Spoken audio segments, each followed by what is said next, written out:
Mr. Tobacco, Brett Nigga, icyizere ndagifite, ubuzima bwanjye burakomeza, kuki mutuzugura kandi njye mbona nera imbere cyane. Nipinga njye ndahari ntabwo nagiye, imirongo ndayifite, rap nyarwanda nayiziye ntabwo naje gukina mu nzu.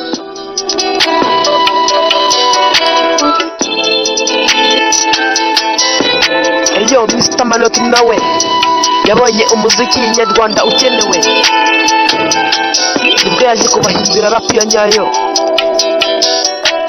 Kuki ubundi mudupinga mubona muturusha ufite nabwo ari umufungo turawufite, ari ipinda turarifite, kuki mugumya kudupinga kandi twe tubona turi tayari.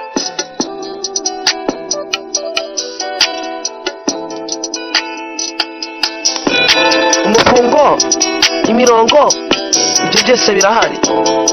Mudupinga muhereye kuki? Cyo muzi ni ugusebyanya gusa.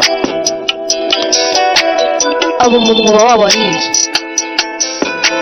Nizere ko tubwira mwabyumvise. Tujyane mu njyana nyarwanda.